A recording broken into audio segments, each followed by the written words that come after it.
rápida. Pronto? Então vamos à palavra de Deus.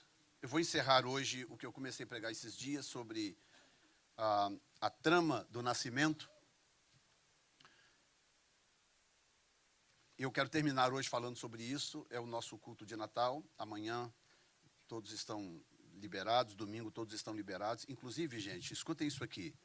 Vocês sabem que está vindo uma frente fria, né? Uma massa polar está vindo para a nossa região. Ela desceu pelo oeste, lá no norte do país, o oeste e depois centro, e agora já passou do centro ali, Ohio, ali, Colorado, ela está vindo para cá. A previsão pode não se cumprir, mas a previsão é que haja uma queda de 40 graus.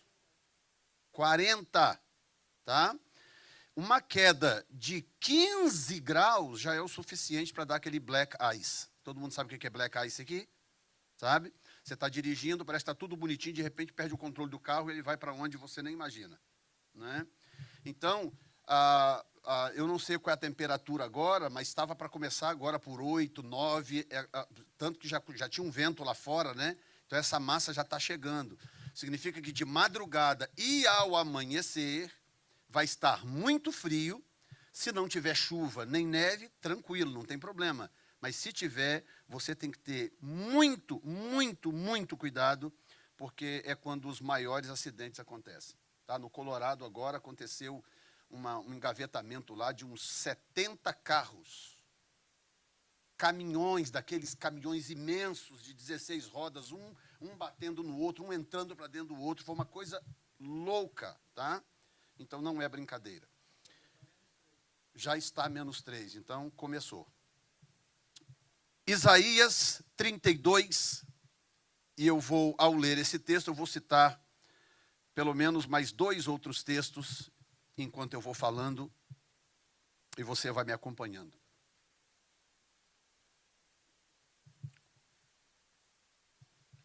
Reinará um rei com justiça,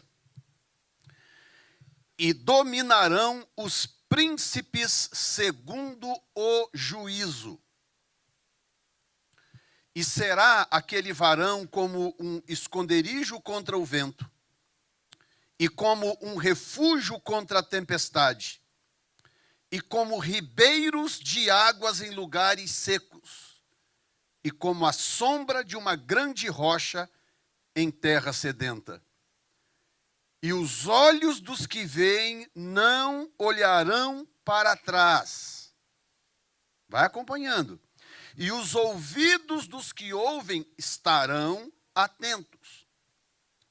E o coração dos imprudentes entenderá a sabedoria.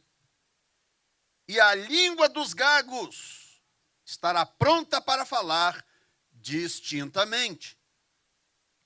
Mas tem 2 classes que não tem conserto. Ao louco nunca mais se chamará nobre. E do avarento nunca se dirá que é generoso. Agora eu quero citar para você Isaías 9:1, se você quiser ir lá também, mas eu já vou citando aqui, Isaías 9:1 em diante. Mas a terra que foi angustiada não será entenebrecida. Ele envileceu nos primeiros tempos a terra de Zebulon e a terra de Naftali, mas nos últimos a enobreceu junto ao caminho do mar, além do Jordão, a Galileia dos gentios. O povo que andava em trevas viu uma grande luz, e sobre os que habitavam na região da sombra da morte resplandeceu a luz. Tu multiplicaste este povo, e a alegria lhes aumentaste. Todos se alegrarão perante ti, como se alegram na ceifa, e como exultam quando se repartem os despojos. Porque tu quebraste o jugo que pesava sobre ele, o povo, a vara que lhe feria os ombros e o cetro do seu opressor, como no dia dos midianitas. Verso 6. Porque um menino nos nasceu, um filho se nos deu, e o principado está sobre os seus ombros.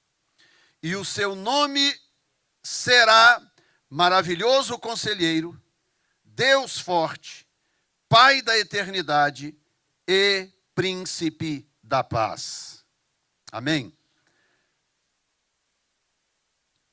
Ainda Mateus 2:2, apenas para relembrar algo que está nesse texto que eu já preguei. E perguntaram, Mateus 2:2, e perguntaram, onde está aquele que é nascido rei dos judeus?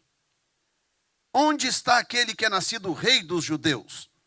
E o texto que eu acabei de ler em Isaías 32, ele começa dizendo, reinará um rei com justiça, e dominarão os príncipes segundo o juízo, ou segundo a justiça. Bom, hoje eu encerro esse raciocínio que eu venho trazendo com vocês aqui há 4 semanas, sendo hoje, portanto, a quinta mensagem do tema, a trama do nascimento.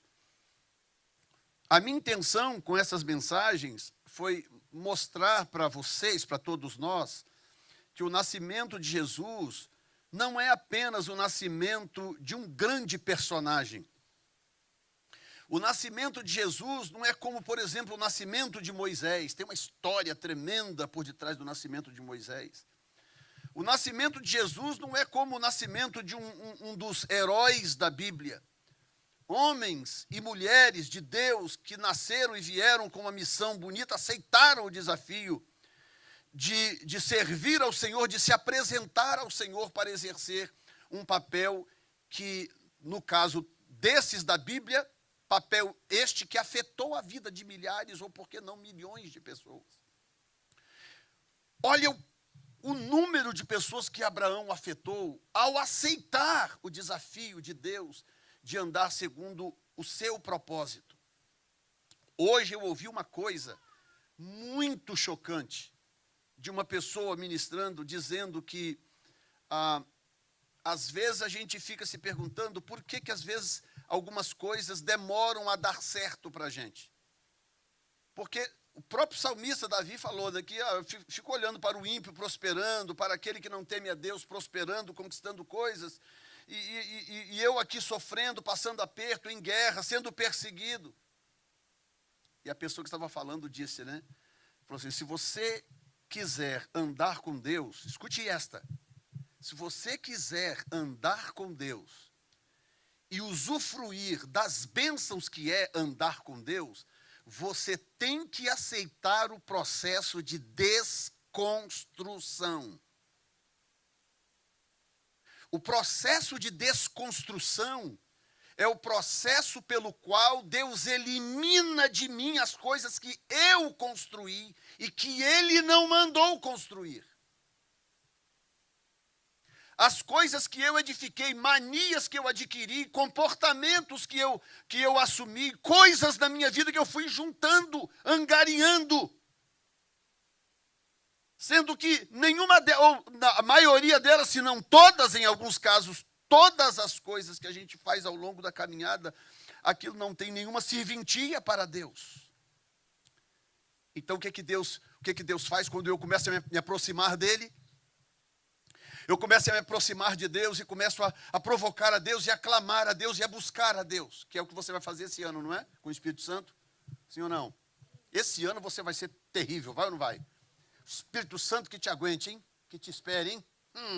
Você só na oração, no jejum, no clamor, leitura da palavra, expulsando demônio, orando pelo povo, no bairro. Sim ou não? Sim ou não, gente? Vocês estão me desanimando aí. Você começa a se aproximar de Deus, começa a buscar a Deus, começa a provocar a Deus. Escute bem, a Bíblia diz que Deus não faz acepção de pessoas. Isso significa, isso é bom e ruim ao mesmo tempo. Tá? Isso significa que ele não tem nenhuma dificuldade de corrigir um João qualquer, um Zé qualquer, um Paulo qualquer, um Jefferson qualquer, como ele não tem dificuldade nenhuma de corrigir e tratar um rei Davi, um rei Salomão, um rei fulano, um mega empresário ciclano. Deus não faz acepção de pessoas. Ele não olha para as pessoas e aí fala, não, fulano não, isso aqui talvez, não vou mexer nisso aqui não, porque vai aborrecer fulano, ciclano. Não, se você se afastar de Deus, quando eu digo afastar, não é desviar. Mas se você afastar de Deus no sentido de, sabe, aquela distância safe, não, eu estou salvo, amém, eu quero ir para o céu, eu amo o Senhor, mas eu vou manter minha distância, porque eu não quero muita complicação para a minha vida e tal. Pode ser que ele te deixe sossegado durante um tempo.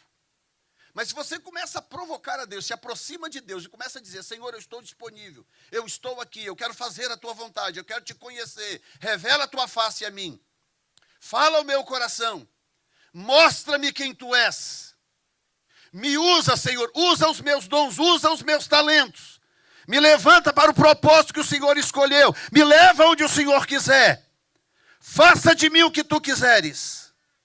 Tudo coisa perigosa. E aí eu vou dizer logo, não tente isso em casa. Sabe aquelas propagandas? Não tente fazer isso em casa, é muito perigoso.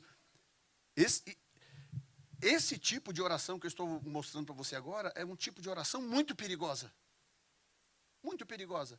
Porque quando você vem e se lança nas mãos de Deus e fala, ok, eu estou aqui, Senhor. Eu estou aqui. O que tu queres? Qual é o teu plano? Qual é o teu propósito? Quando você faz isso, começa um processo. Começa um processo. Diga comigo, o processo da desconstrução. Ele vai desconstruir muita coisa na sua vida que não serve para ele. Serve para mim, serve para os meus amigos de trabalho, serve para o meu patrão, serve para o povo da minha volta, serve para os meus irmãos da igreja, mas não serve para ele. Então ele começa um processo de desconstrução. Nesse processo de desconstrução, enquanto você está assistindo o outro avançar, você às vezes está estagnado. Você está estagnado e você está vendo o outro avançar. E cá para nós. Isso chateia demais, não é não? Isso aborrece demais. E mexe com o caboclinho, mexe com a fé do caboclo. É o tipo da coisa que se você não tiver estrutura espiritual, se você não tiver alvo, se você não tiver foco. Foco hoje em dia é um artigo de luxo. Foco é um artigo de luxo. As pessoas não têm foco para continuar casada mais, as pessoas não têm foco para trabalhar, as pessoas não têm foco para estar na igreja, as pessoas não têm foco para exercer o ministério, o chamado que ela tem, as pessoas não têm foco para permanecer firme em momentos de dificuldade, com convicção de quem elas são e para o que Deus as chamou. Falta foco hoje nas pessoas. É uma geração desfocada. No caso, esses textos que nós estamos lendo, que apontam para as histórias que eu já contei para você aqui nas mensagens passadas, elas mostram um Deus focado. Só Isaías tem 700 anos de antecedência. Deus está falando através de um profeta, 700. E Deus está falando com o profeta e o filho dele está lá sentado do lado. E ele está dizendo, olha, está vindo aí, é um rei, é isso, é aquilo, Isaías 53, está lá a profecia inteira. Ele vai ser rejeitado, ele vai ser pisado, vocês serão sarados pelas pisaduras dele.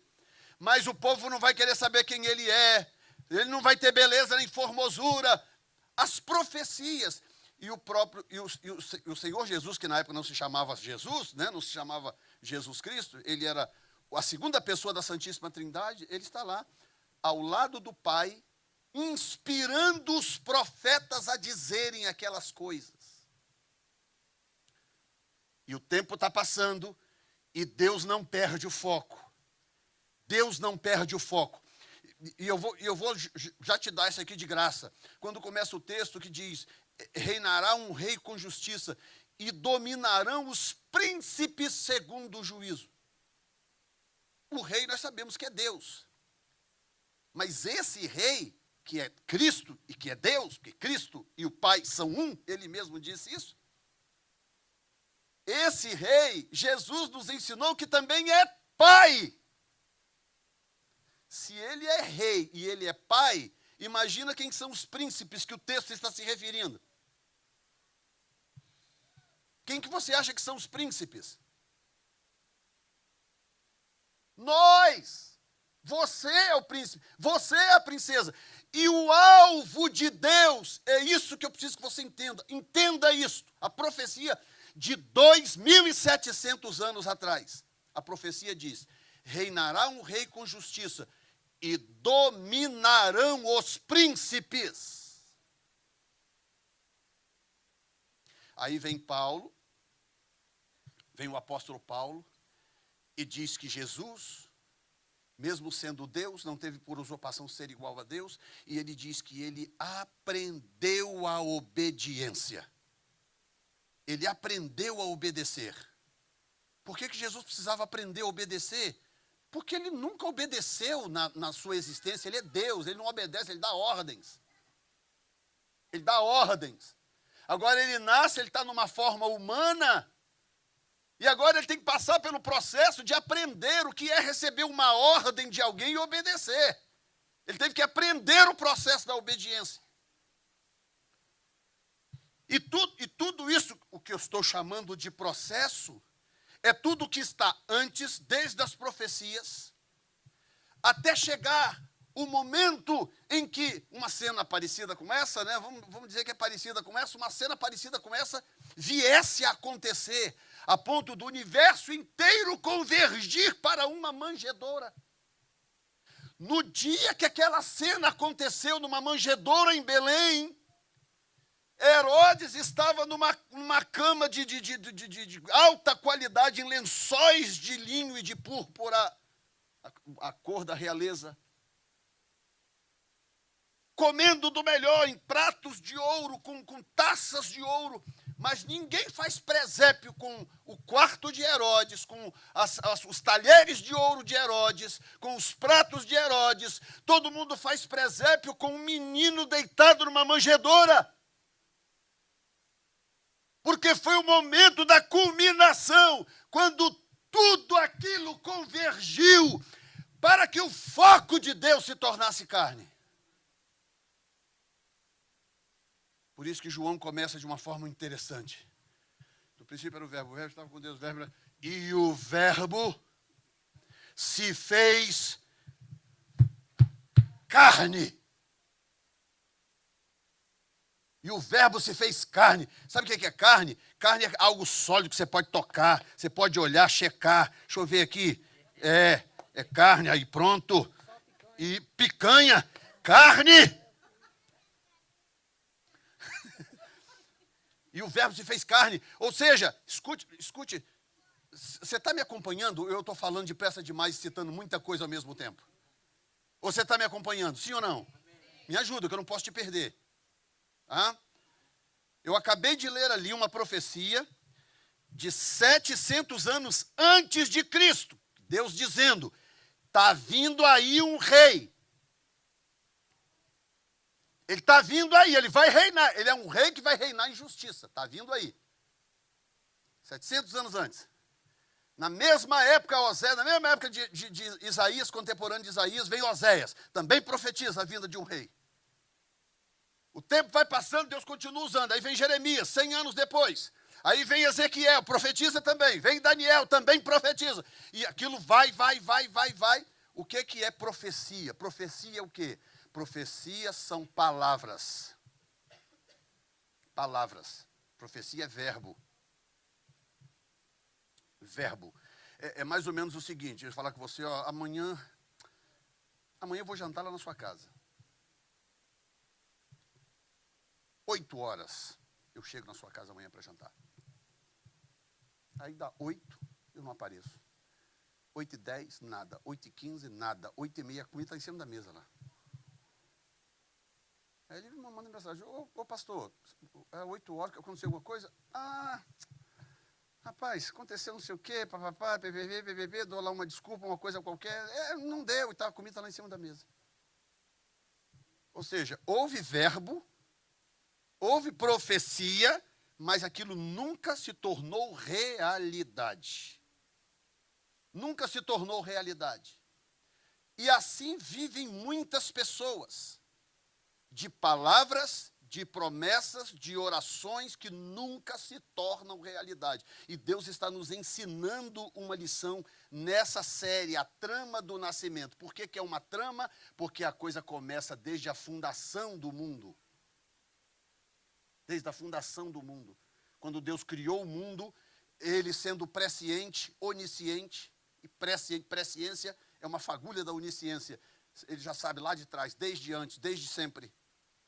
Ok, vou criar o universo, vou criar anjos, vou criar isso, vou criar aquilo, mas um deles vai me trair, vai cair. Eu vou criar o homem, ele vai lá no jardim tentar, ele já sabia de tudo. Aí Paulo diz que o cordeiro que foi morto desde a fundação do mundo. Essa morte, assim como o nascimento, que só aconteceria fisicamente X anos depois, já estava resolvido no coração de Deus. Escute aqui, vocês estão prestando atenção em mim? Porque Deus não perde o foco do que Ele quer fazer. Deus tem um plano na sua vida. Você agora que está me ouvindo aqui desse lado, e você que está me ouvindo desse lado. Deus tem um plano na sua vida. E Ele não vai perder o foco, Ele não vai desperdiçar isto. Ele não abre mão de mim, Ele não abre mão de você. Eu era um garoto com 8 anos de idade, não tinha nem chinelo para calçar direito. Morava numa casa de estuque. Você chegou a conhecer aquela casa, não chegou? Chegou a conhecer uma casinha de estuque que eu morava. Alguém sabe o que é estuque aqui? Aquelas canas, tipo cana de junco, cheia de barro. As paredes é cana de junco e barro. O chão era chão, não tinha piso. Na rua do lixo. E incrível, o terreno está lá vazio até hoje. O único terreno vazio, eu estive lá com a Zandra, o único terreno vazio no bairro é aquele. Está lá vazio o terreno. Demoliram a casa, o terreno está lá vazio.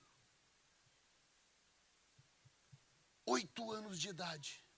Aí vem Deus e me faz uma promessa.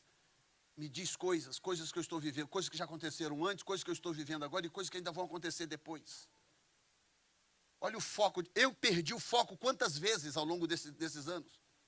Quantas vezes você já esqueceu coisas que Deus te prometeu lá atrás?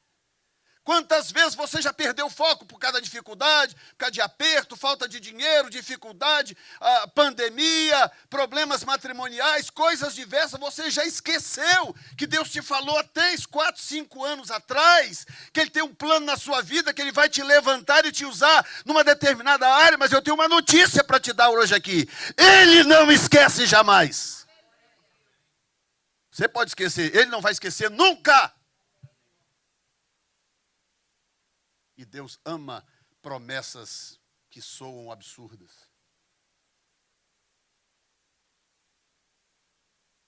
Deus ama promessas que soam absurdas, porque só Ele pode cumprir.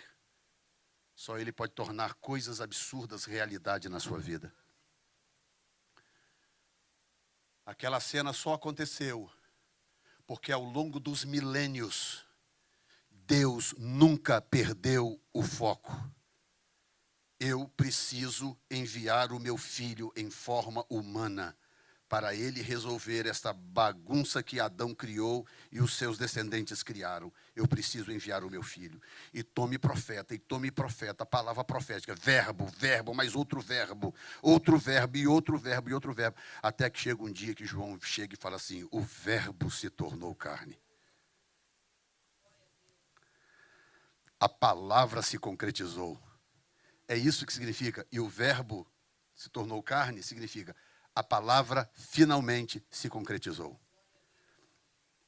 Ele está andando por aí, ele é um menino, ele é um rapaz, agora ele é um homem, agora ele está pronto, agora ele está curando, você consegue tocar nele. A mulher do fluxo de sangue foi lá e tocou na roupa dele, tinha roupa, ele estava lá, ele era físico. Oh, Shanta Carabassuri Antarabás. Meu Deus do céu. E qual é o propósito dele comigo e com você? Ele não nos chamou para viver cabisbaixo, viver moribundo, assim, não sei o que, talvez, não sei o que lá. Uma das coisas que o diabo faz é nos confundir no período da desconstrução. Período da desconstrução. Pode ter certeza. Duas coisas que você pode ter absoluta certeza. Número 1. Thank you. Número 1. Existe um período de desconstrução pelo qual você ou já passou, ou está passando, ou ainda vai passar. Isso é um fato. E o diabo vai tentar usar isto contra você. Sabe aquela história? Deus não se importa, não sei o que lá. Tá vendo? Fulano não sei o quê. Eu estou aqui pagando um preço e a coisa não avança. Fulano vive de qualquer maneira e a coisa parece que avança, parece que dá certo e tal. Aquele tipo de coisa que Davi começou a reclamar. E Deus teve que falar com ele. Ele disse, até que eu entrei no templo e eu entendi o fim deles. Tem um momento que Deus mostrou para ele o seguinte, olha, o que adianta? Não adianta você olhar para a direita e para a esquerda e começar a se comparar com os outros. Não adianta. Se você começar a se comparar com os outros, o que vai acontecer? Você não tem psiquismo suficiente para poder sustentar isso, passar a vida inteira se comparando, porque as pessoas estão em níveis diferentes. Elas estão vivendo realidades diferentes. Você precisa aceitar que você é precioso, você é valiosíssimo, você é amado. Deus tem um plano para você, plano de príncipe. Está vindo aí o rei, ele vai reinar, e os príncipes vão dominar. Aí quando Jesus subiu, o que ele fez? Ele nos deu autoridade. Disse, se vos dou autoridade para pisar serpentes e escorpiões e toda a força do inimigo, e nada vos causará dano. Por que então que a gente tem medo de tudo? Por que então que qualquer coisinha a gente já está desesperado, apavorado por aí, não sabe se vai, se não vai, não sabe se casa, compra uma bicicleta. As pessoas estão assim. Eu acho que o que está faltando é, número 1, foco, que eu acabei de falar. Número 2, fé. De você lembrar quem é o Senhor. Quem é o Senhor, teu Deus? Quem é o Senhor teu Deus? Você ainda lembra quem é o Senhor teu Deus? Sim ou não? Você ainda lembra? Quem é o Senhor teu Deus? Do que Ele é capaz? E olha as características quando chega aquele momento. E eu vou terminar, eu prometi que eu vou terminar antes das 10. Diz que será aquele varão, olha bem o que ele será. Isso no tempo de Isaías. Portanto, olha o que ele é hoje. Um esconderijo contra o vento. Meu filho, começa a soprar aquela ventania na sua vida. Começa a soprar. Sabe aqueles ventos que vêm assim para arrebentar o camarada? Você fala, dessa eu não escapo. Escapa, porque ele é um esconderijo contra o vento. Quando você enfrenta o vento, mas você enfrenta aos pés dele, e eu estou dando para você a dica já. Esse ano, ele quer comunhão. Comunhão. Esconderijo contra o vento. Deixa soprar. Sopra o vento. Eu estou escondido nele, no Senhor. Ele é um refúgio contra a tempestade. Aí ele mesmo contou, usou de uma metáfora, falou assim, aquele que ouve as minhas palavras e praticam, será semelhante ao homem que edificou a sua casa sobre a rocha. Veio a tempestade, vieram as ondas, o vento deu contra ela e tal, e ela não caiu. Não caiu. Você quer ter certeza que a sua casa não vai cair? Você precisa estar colado nele. Pastor, mas eu sou crente, pastor. Não estou falando disso, meu filho. Crente até o diabo é mais crente do que eu e você, juntos. O diabo acredita em Deus mais do que eu e você. Juntos. Ele sabe, inclusive, do fim dele. Ele sabe que não tem jeito, ele está no sal. Então não é disso que eu estou falando. Eu estou falando de viver uma vida comprometida, a ponto de, veio a tempestade, você fala, ok, vai passar, porque eu estou escondido no meu refúgio, que é o Senhor. Aquele que habita no esconderijo do Altíssimo, à sombra do Onipotente, descansará. Refúgio contra a tempestade. Ribeiros de águas em lugares secos. Aí você vê o que Deus fez com o seu povo nessa pandemia. Olha o que Deus fez conosco, gente. Nesta pandemia. Todo mundo, Deus cuidando de todo mundo, Deus, cada um no seu compasso, na sua realidade, mas Deus cuidando de todo mundo. Eu estou falando alguma bobagem aqui, me ajudem? Ribeiros de águas em lugares secos. Nós experimentamos exatamente o que Elias e a viúva experimentaram no capítulo 17 de 1 Reis. O negócio pegando fogo lá fora, dentro da casa da viúva tinha azeite, tinha farinha, tinha fartura, tinha tudo lá. Elias tranquilinho lá, só um bolinho aqui, pá, frito, assado. Não, agora eu quero não sei o que lá, agora eu quero uma mistura, e pá, ali, só comendo ali do bom e do melhor. E lá fora o pau quebrando. Gente morrendo de fome, invadindo casas. Às vezes a gente esquece que essa aparente tranquilidade à nossa volta está acontecendo em todo lugar. Não está. Isso é Deus cuidando de você. Você tem consciência disto, que isso é Deus cuidando de você? Tem, sim ou não? Tem consciência? Deus está cuidando de você, Deus está cuidando de nós. E outra coisa, sombra de uma grande rocha em terra sedenta. Nós estivemos no deserto de Nevada, eu e a Zandra. O primeiro deserto que eu visitei na vida. Deserto do estado de Nevada. Você tem que ver que coisa impressionante. Tem asfalto, você pode dirigir, pode ir e voltar. Mas imagina pegar um camarada, soltar ele lá no meio do nada. Lá no meio do não tem água, não tem arbusto, não tem nada. Lá no meio das pedras. E falar, acha o caminho de casa agora. Aí o camarada começa a andar por aquele deserto, vai. Daqui a pouco, quando o camarada está quase morrendo, morre ou não morre, o que ele encontra? Uma grande rocha com uma sombra protetora, um oásis, água corrente. Ele encontra naquele momento que ele olha e fala assim, não tem jeito, eu vou morrer nesse deserto. Ele descobre que há socorro também no deserto. Deus também está no deserto, sim ou não? Jesus foi para o deserto, jejuar 40 dias e 40 noites. Ele sabe o que é o deserto. Ele sabe. E eu termino agora dizendo isto, né? Qual é a sua capacidade de enxergar aquilo que não é claro e não é visível a olho nu?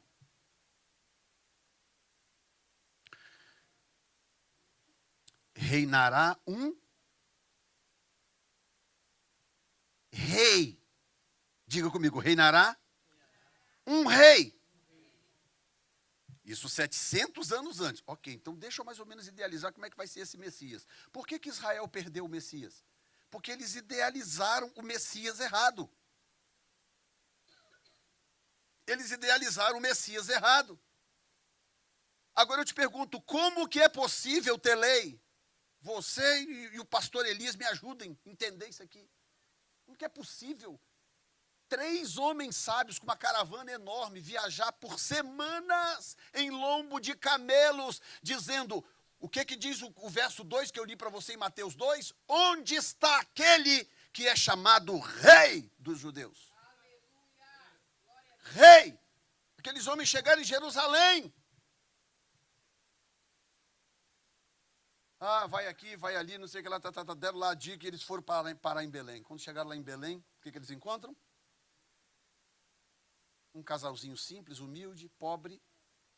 Chegaram, está lá um menino Aquela cena não foi exatamente o que aconteceu, mas eu gosto daquela cena, não sei porquê. De uma forma ou de outra, chegaram a encontrar um menino simples. A Bíblia diz, o menino nasceu, deu à luz a um filho, envolveu-o em panos e o deitou numa manjedoura.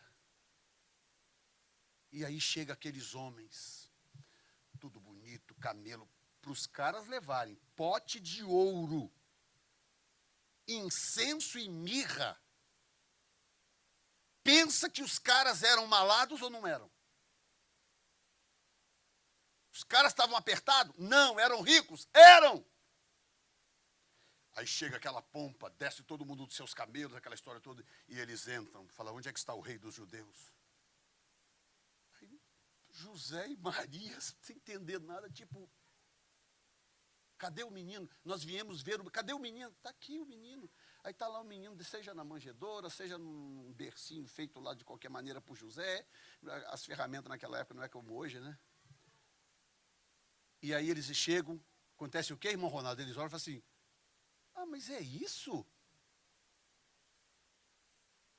A gente viajou semana, não, estou no ombro desses camelos aqui e tal. A gente veio atrás de um rei, é isso aqui. Não foi assim?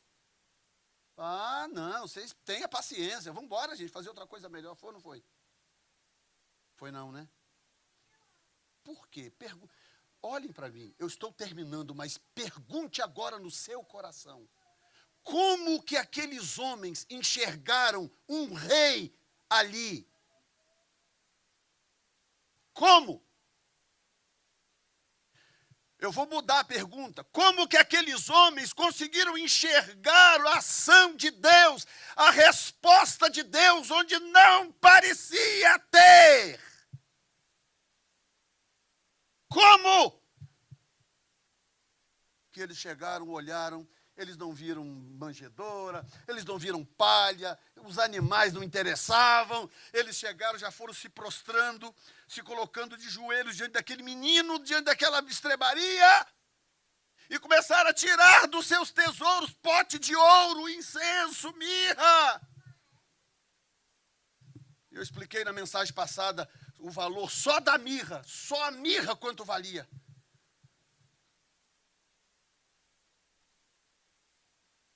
Certamente, eles poderiam ter vivido muito tempo só com o valor da mirra.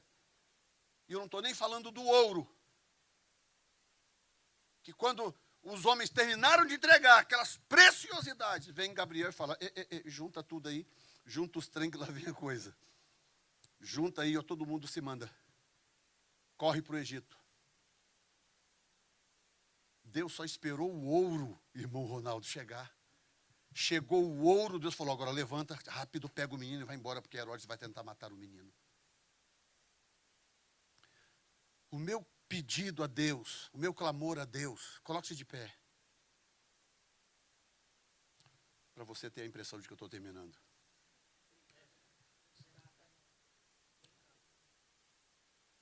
Você sabe qual é o meu pedido a Deus nesta noite? Para todos nós. Eu não sou melhor do que você. Isso é para todos nós.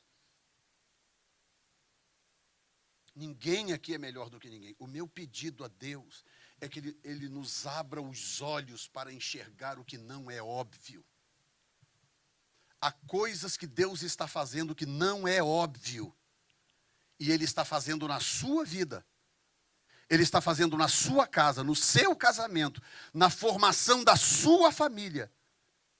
E se eu e você não tiver cuidado, nós não vamos enxergar. Aí, anos lá na frente, Senhor, tanto tempo que eu estou pedindo ao Senhor isso e aquilo. Eu tentei fazer várias vezes, você não deixou. Eu tentei. Acho que todo mundo conhece aquela historinha antiga, né? O cara estava morrendo afogado numa enchente. Aí, Deus me socorre, eu creio em ti, me socorre. Aí passa um cara de barco, ei, entra aqui, não, Deus vai me salvar. O cara do barco vai embora, aí passa um helicóptero com um corpo de bombeiro, joga a corda aí, não, quem vai me salvar é Deus. E aquilo vai, passa uns 5, 6 socorristas. Daí a pouco o cara morre afogado. Aí chega no céu. Fala, assim, eu não estou entendendo. Eu pedi, o senhor não... Mandei 5 lá e você não quis sair da água.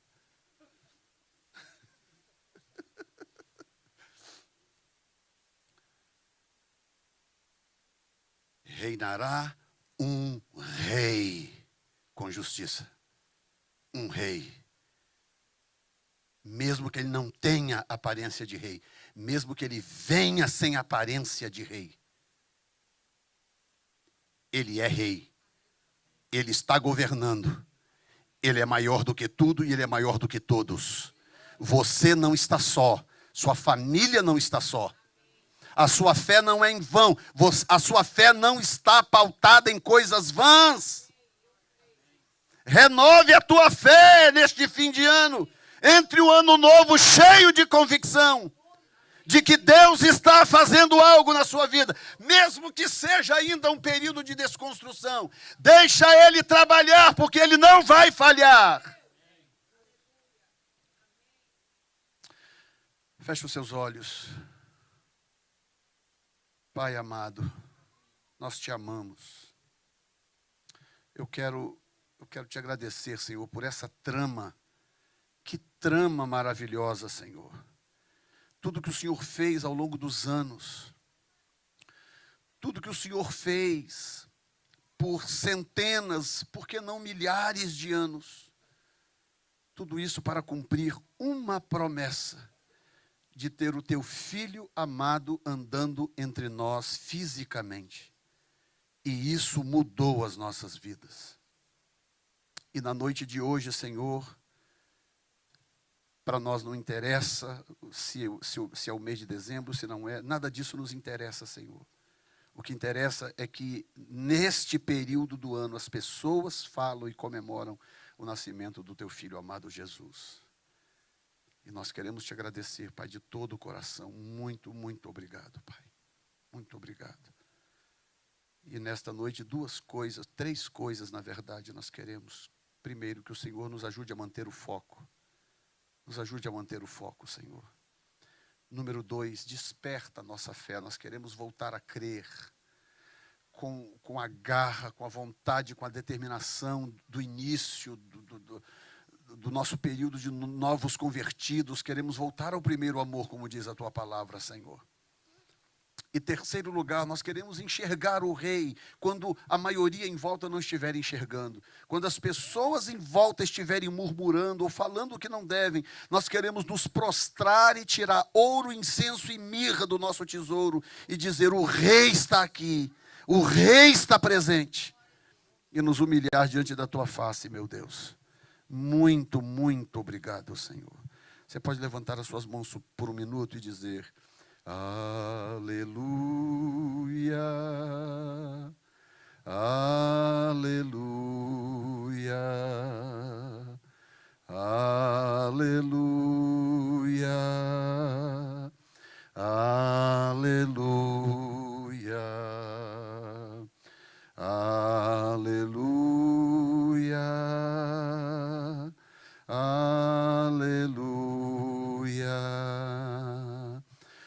aleluia, aleluia. Mais uma vez, aleluia,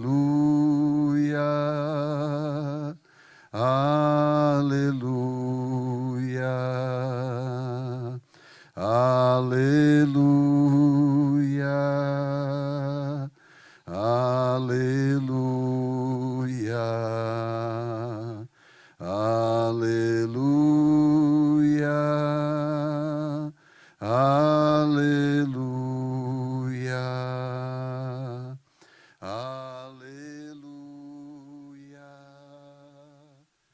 aleluia.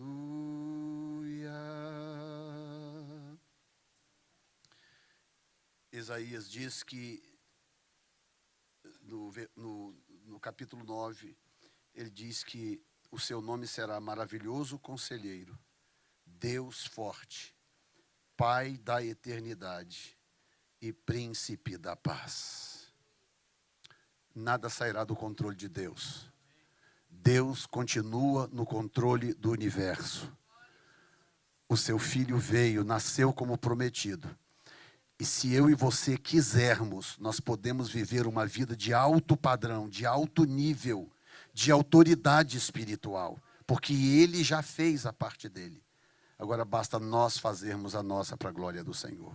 Dê um aplauso ao Senhor nesta noite.